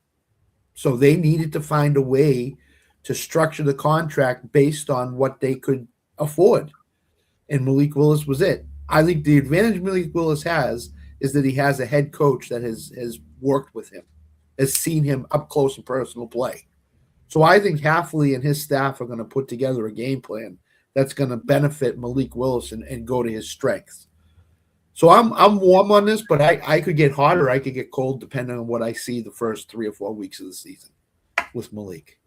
So I'm going to say I'm warm right now on it. Champ, you just now joining us, man. Go ahead and tell us what you think, man. Malik Willis going to the Miami Dolphins to replace Tua Tagovailoa in a kind of a shaky situation. Are you hot or you cold on that I'm in the freezer.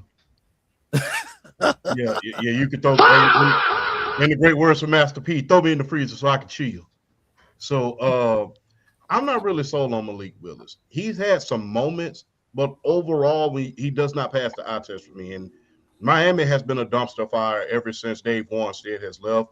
They've had that offense that they had was supposed to be the next greatest show on turf. It was supposed to be the 2006 Atlanta Falcons. It was supposed to be something spectacular. And instead, we got a popcorn fart in church. So I'm gonna just be very, very honest. I'm very, very cold on this situation. They're not going to be able to get some talent around them. They're not going to be able to get any free agents. Miami doesn't draft very, very well. And I'm just really, really not sold. If you couldn't get, with all the money that they spent in free agency, the past couple of years, and with the trade with Tyreek Hill, they should have been able to do a lot of great things with that team. And not only that, they didn't do anything even on the defensive side when they had Christian Wilkinson, which I don't know where he's going to end up at. There's still the verdict is out on him at this point, but I'm in the freezer right now. I don't really see it in Malik Willis at this point. Granted, he has his greatest champion, his head coach, as a head coach, but in Miami, it's a dumpster fire. It's the southern version of, let's say, a very, very bad team that I will not mention on this show since my main man Bobby is here. So I'm really not sold. You passed Justin Herbert up in the draft for this guy, Tua. You could have had Justin Herbert, and you passed on him. And Brian Flores told him too, Mr. Scott. He told him. Yeah, I know he did. Brian Flores told him, but for some reason, hey, just because he did, kiss the ring of an Alabama guy, Yep. Hey, Bobby G, man, where we at on this one? We getting colder and colder as we get around the panel. I'm hot as fish grease over here.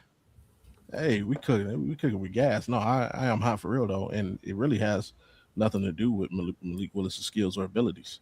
I say Champ won't talk about it, but I will. With everything that I just went through as a Browns fan, and talking, I mean, from everything to, we went from the coach being racist, everybody's against this one person. You just talked about Justin Fields. You just want to see him get a fair shake. Malik Willis is going to a place where the front office and the coaching staff believe in him. So he is going to get a fair shot, whether you think he can do the job or whether you think he can't. We're about to find out, and he has a support system behind him that is going to allow him to find out whether he can be a successful or unsuccessful NFL quarterback. And at the end of the day, that's really what every player in this league wants. So I'm glad in this case, the rumors worked out to be true, because we always hear something. Kevin Stefanski's going to Atlanta. Oh, he loves Kirk Cousins. He's going to be the star. No, Kirk Cousins is up out of there. Like in this case, the people from Green Bay went down to Miami. We heard they like Malik Willis. Malik Willis is probably going to be the quarterback. Malik Willis is a quarterback. I'm glad it worked out that way.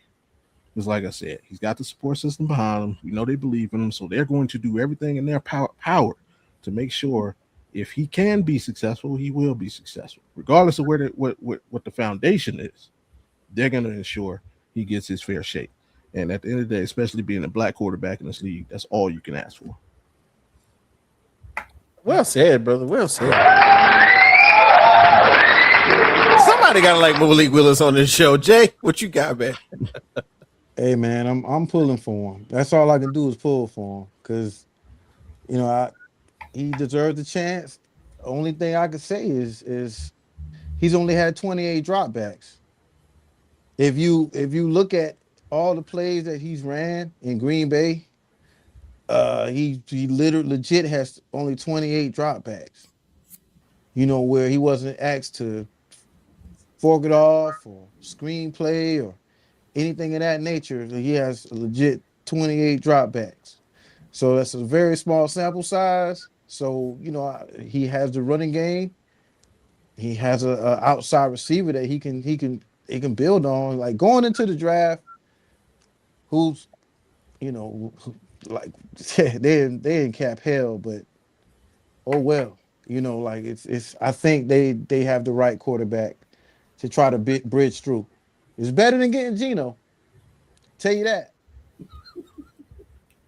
Oh well, we since we in references to players who either were in Miami and are in Miami, and we got Champ here. I would love to take a deep dive into what would be considered a welcome to Atlanta moment, because we all know right now there's hundreds of thousands, if not millions, of chicken wings waiting to be prepared, thousands of millions of pounds of lemon pepper that will not be used properly. We are in despair. So we got to definitely talk about Atlanta right here. And since we're talking about Atlanta, we got Champ in the building. Champ, Tua Tagovailoa is now supposedly set to be the starting quarterback or battle for the starting quarterback position against one Michael Penix Jr. Somehow, some way, as we have a sample size of Michael Penix and a large sample size of Tua Tagovailoa, who would you suspect to be Atlanta's starting quarterback week 1?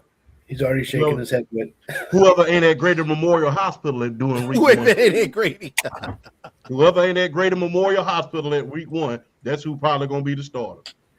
You basically went out there and got 2 injury-prone guys on the field. That's exactly what you got. You basically have 2 injury-prone guys that are basically on the field. Tua is injury-prone. There was a lot of speculation that he should retire at one point a year and a half ago because he just could not stay healthy. Before he even signed that big old contract, there was a lot of speculation on could he stay healthy. So who's ever not at Grady Memorial on the 3rd floor by the time week 1 gets here, that's probably who's going to be the starter. And that's just being honest. And the thing is, I understand, you're trying to stay under the cap, you're trying to make moves. They made a lot of other moves in free agency.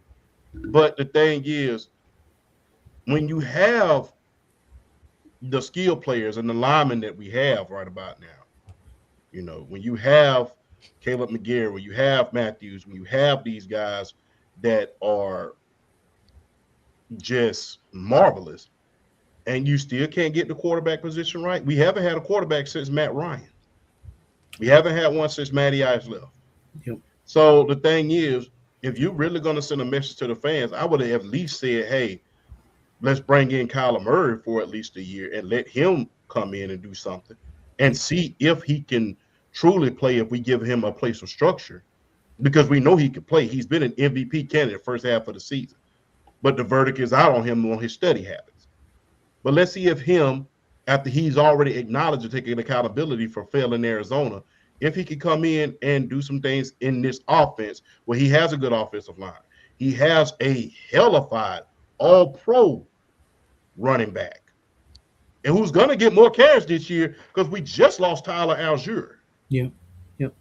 You got Drake London. They re-signed Kyle Pitts. So although James Pierce is probably on his way to Fort Leavenworth, you have a solid defense. So even without James Pierce. And so I think that the Tua situation, and the thing is, here's what I'm fearing.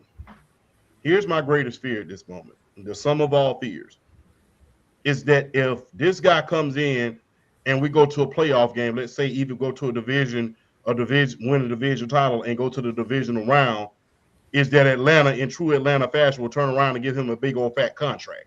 We've seen this one too many times with Atlanta, giving guys that don't deserve contract big, huge contracts. We've seen it one too many times. So that's my sum of all fears at this point. And then, lo and behold, next year he ends right back up at Greater Memorial once again. So whoever's not at Grady at the start of the season, that's who's going to be the starting quarterback. I have no faith in either one of these guys at this point. I would take my chances if he's healthy enough with Michael Penix Jr., given the fact that he has a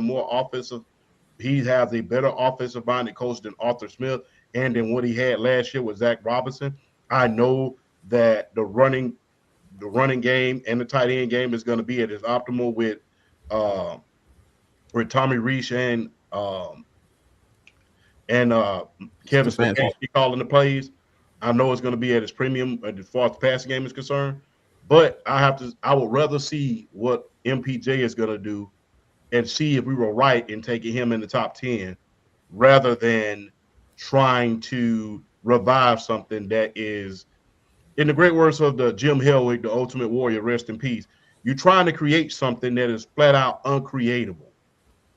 And he had those weapons down there in Miami and still couldn't get the job done, still couldn't stay healthy, still couldn't do anything, and had one hell of a running game and could not do not one thing. So I don't have any faith. And it is not that I don't have faith in MPJ's ability. I need you to stay healthy. You was injured in college.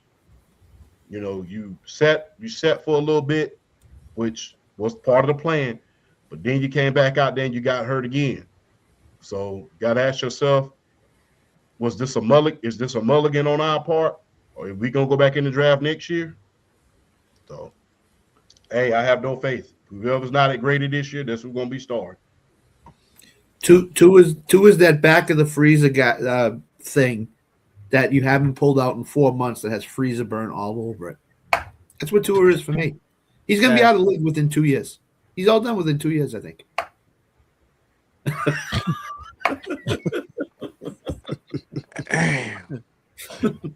This speculation, based around what we've been talking about, has been sent into my email address, and I was told to place this on the screen. That's got to be April. I know that's you. I know that was you, April. I know that was you. You ain't fooling nobody, April. I know that was you. Man, yeah, we got to use this on more than one show. Okay, I'm saving this. I just want y'all to know it's going to be in my hard drive, waiting for us to pull it out and say, "Look at what we did here on the Rec Room Sports Group." Man, and listen, you know, Tua Tagovailoa's idea. Well, I wanted to talk about it a little more in depth, but I'm gonna leave it like this. Tua has an opportunity, right? Is it a better opportunity than he had in Miami? Maybe so. Is the offensive line better than what it was in Miami? For sure. For sure. Are there better weapons? Maybe. Jay, Bobby, what are we still cold hot on this one in particular? I'm warm. I'm actually in favor of it. I think the system that Kevin Stefanski runs fits to. I think it's more like what he did in Alabama. And I'm gonna call it here. I called it the other day, game time 216, and champ right here. The Atlanta Falcons are going to the playoffs. What? You book it. Atlanta Falcons are going to the playoffs. I'm gonna tell you right now.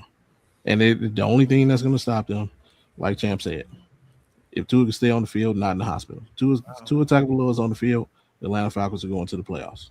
Simple and plain. Like I said, Stefanski got a raw deal here. He was a victim of an owner who had the wrong people had his ear. Let's put it like that. The wrong people had his ear, and then he ran into a buzzsaw of a fan base that just he couldn't overcome.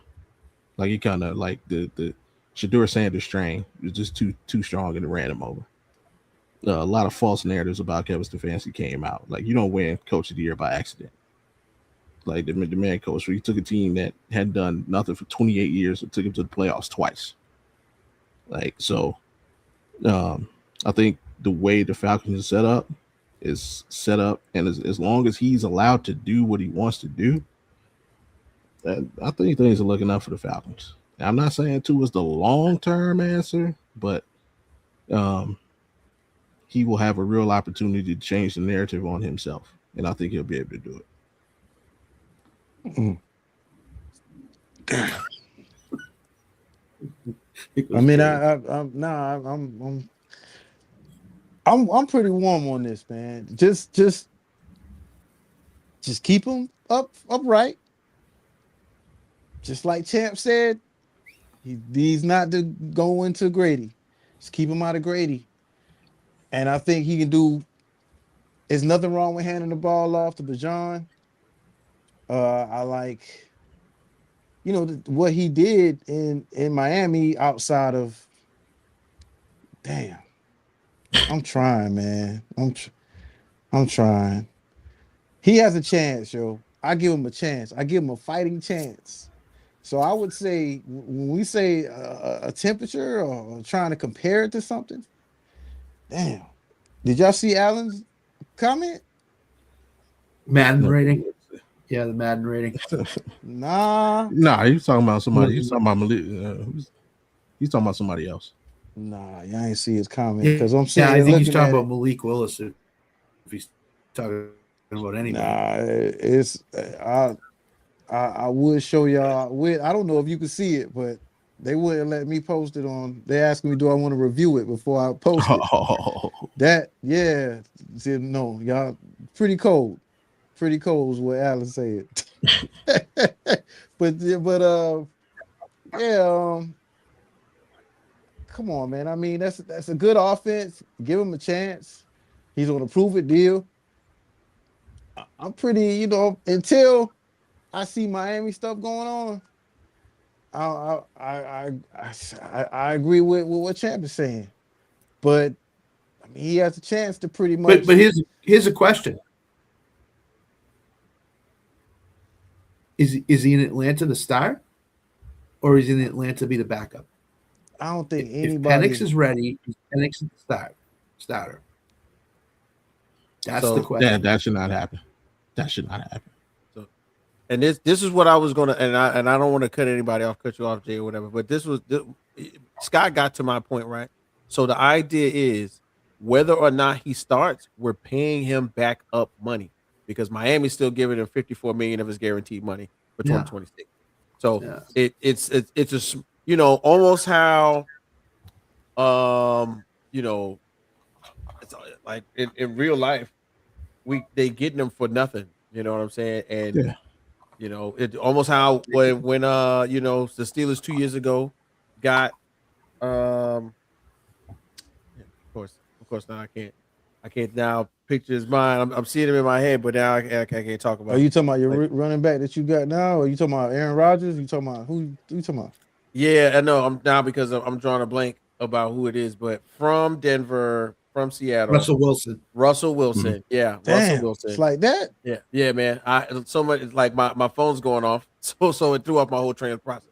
But Russell Wilson came from Denver, was getting paid by Denver. Pittsburgh paid him pennies, and if even though it didn't work out the way we wanted it to, we got a serviceable quarterback for several games that got us to a playoff. And so what? It didn't really work out how we wanted it to.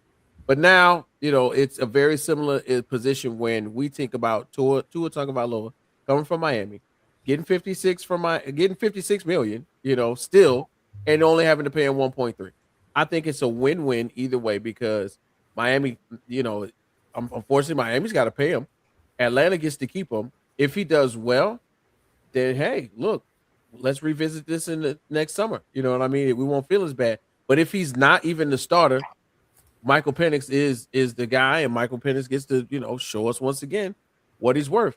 And guys, this is what we're gonna do. We're gonna keep it moving because of course we're right at the edge of the show. I wanted to do this real quick, especially because we got Champ on the show right now. So right now, of course, Atlanta is a buzz. And when I say a buzz, it's for more than one thing. Of course, two is a big deal, but Champ, I know you do some basketball, so I wanted to bring this up for you. Right now, shout out to the cat who just found herself out of the way. Right now, yeah, ain't no cat in ESPN studio, okay? Ain't no cat in ESPN. All right, but at the crib, yeah, the cat want to be a part of the show. Right now, the Atlanta Hawks are on a big run, post deadline turnaround. Right, 7-game win streak is happening right now. Since March 1st, the Hawks have ripped off 7 consecutive wins. That's right, including an 124-112 win over Dallas to extend the streak. They pushed them 2 games over 500. They have moved into ninth place.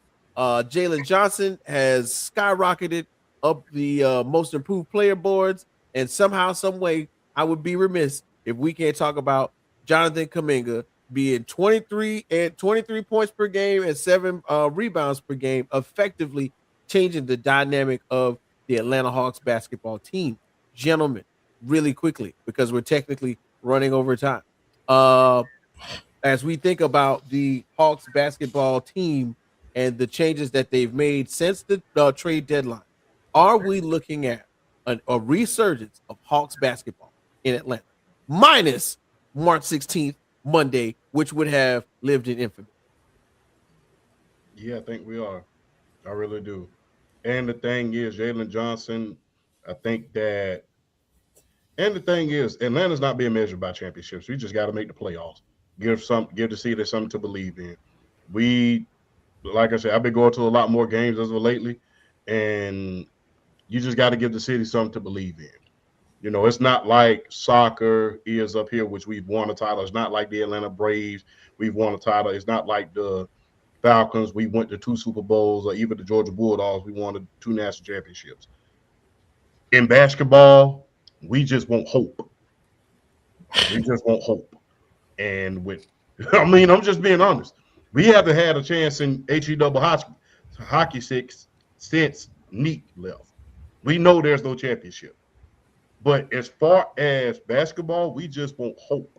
So this is one of those hope situations, kind of like the We Believe, Golden State Warriors. It's one of those little hope situations. We might get in and make a little bit of noise, take a team to like 7 games, but it's not going to go any further than that. But I'm glad to see Atlanta doing good. Got another superstar to make it in the form of Jalen Johnson.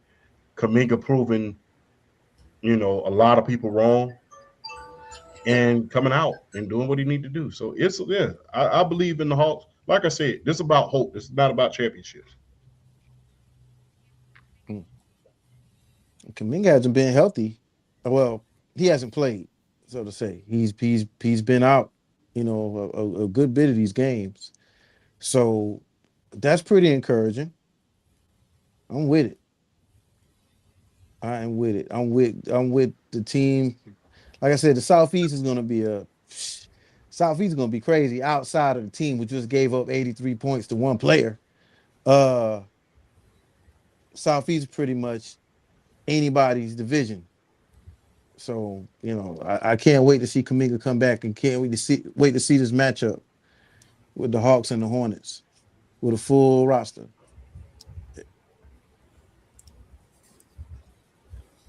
I think the Hawks for the recent past years have had a Trae Young problem.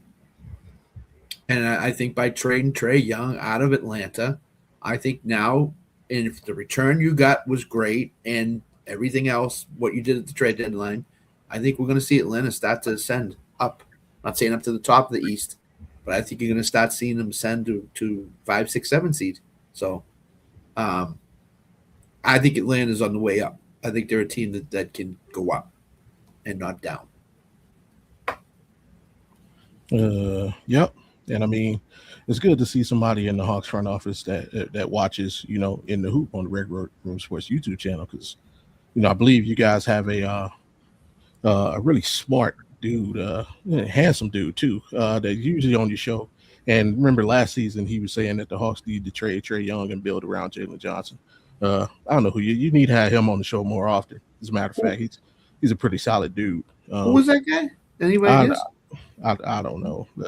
I just saw him once or twice, but okay, yeah, keep him around definitely. So yeah, it's good to see that the Hawks listen.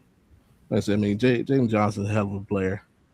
He's going to continue to grow. You're hoping that Kuminga can continue on his trend. Like, they have a roster. If anybody has ever heard Jerry West speak, one of the greatest players who became one of the greatest general managers in the game, somebody once asked him what his perfect team was, and he said 5 guys that are 6'9" or taller. And if you look at the Hawks roster, you can legitimately put a lineup where the shortest guy in the lineup is 6'7". Mm-hmm. And that gives you so much ability on defense. You can switch everything. You could be a transition nightmare for any team in the league. So, yeah, I mean, that hope that Champ's talking about, it's there, and hopefully they continue to trend upwards. By continue to draft appropriately, and moving in the top direction, man. Because we need the East to be stronger, man, as a whole. And Yeah. as I kind of put a button on this one, it's cool to see one of the like family trees that we get a chance to, every once in a while we get like family trees in the NBA. You know what I'm saying? We found out Vince Carter and Tracy McGrady was related.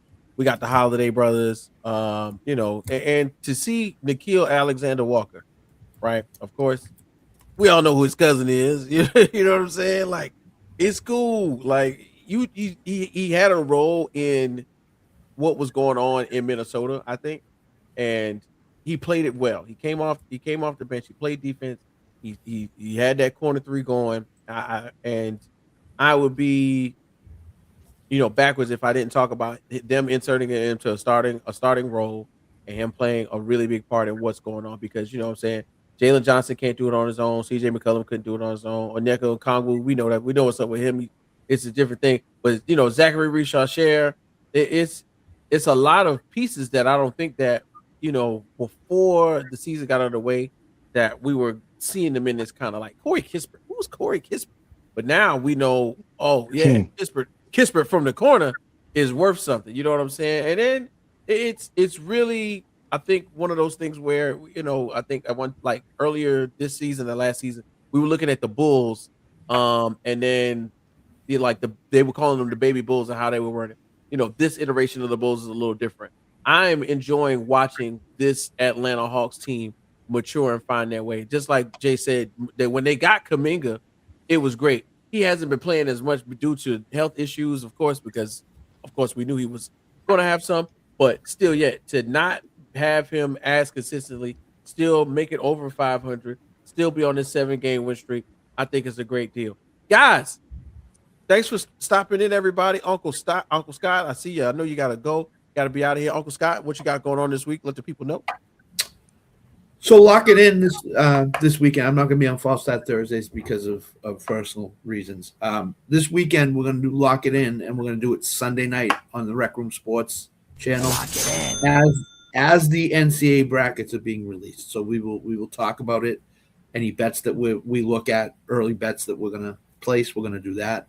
But we'll have full coverage, myself, Tanner, and Alan, of the brackets and what we like and what we don't like. So that's what's going on.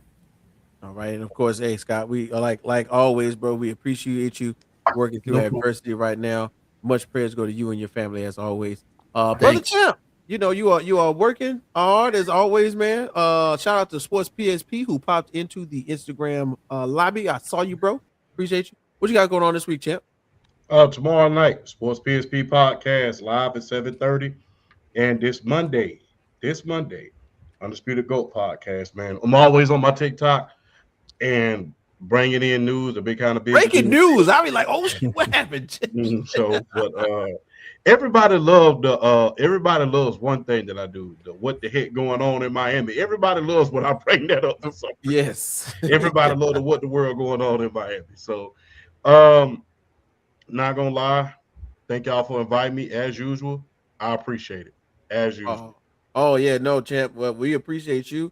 Just wait until we get back on the air. We will be back next week as more news hits our our timeline. We may have to reach out to you and bring you back in because we definitely want the people of Duval County to get to know Brother Champ. Bobby G, you know what I'm saying? You got anything going on for the rest of the week? You already mentioned it, but go ahead and let the people know one more time. Oh, yes, sir. You can catch me in about 3 hours back on the Audible YouTube channel, our Thursday night post-game show. Like I said, this year we're taking it all the way through the off season, so we'll be talking some more NFL. Tomorrow night, you can catch the original Audible Sports podcast, me and Mar.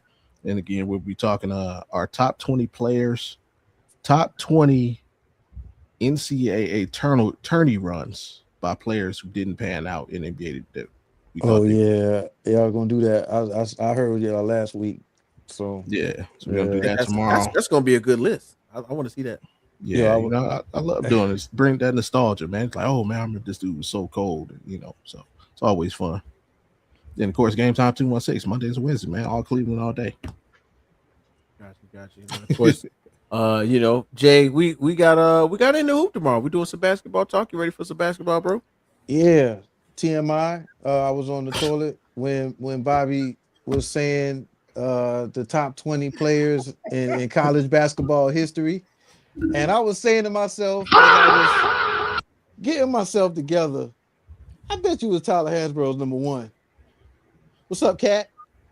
Yeah, so but yeah, and guess what? He was number one, which was crazy. I started laughing. I was like, yo, it's crazy. I couldn't comment at the time. Sorry.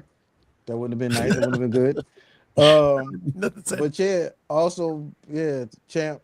I mean, Hawks going for 8 in a row tonight. You know what I'm saying? Who we got tonight? We talking about the Nets.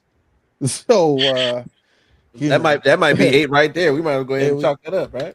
There we go. I didn't know you had a cat, bro. Like, I was gonna interrupt everything earlier when I saw it walk behind you, and I was like, "Yo, Whit, you got a cat behind you, yo." But hey, normally she's in a room, and I can somebody open the door and let the cat out. I don't know why. I never seen that cat before in my life, dude. So I was like, I was looking at the screen like, wait a minute. Because y'all know in a minute she gonna figure out a way to attack this light in a minute. That's why I'll be putting her in the room. Yeah, you know, y'all know my ordeal over here. So, you know, good to see somebody else with a cat around. You know, my cat tried to kill me last week. Y'all know about that. So yeah, yeah. Hey, smart cat, almost succeeded. Almost succeeded. Concussion and bruised ribs. So yeah. But yeah, man. I'm doing nothing, man. In the hoop tomorrow. We're gonna talk a little basketball. I'm here. I'm here until I'm not here. So hey, you know, use me as you may. You know what I'm saying? Pause. You know what I'm saying? Because I told somebody that the other night and it worked out well. But check this out. What? I'm going home. Huh? I'm sorry. We're not on the air today, so it's all. I know. That's why I'm getting it all out now. That's why I was like, yeah, man, I could be me. And I was just sitting every time when Whit said last week we do hard rock. Yeah. You know what I'm saying? when he said you know, something worse than peeling somebody's leg. I was like, yo, bro, I didn't want to interrupt because I would have got us canceled. So, you know, that wasn't worth just pause. In Florida, they do hard rock. I mean, I don't know.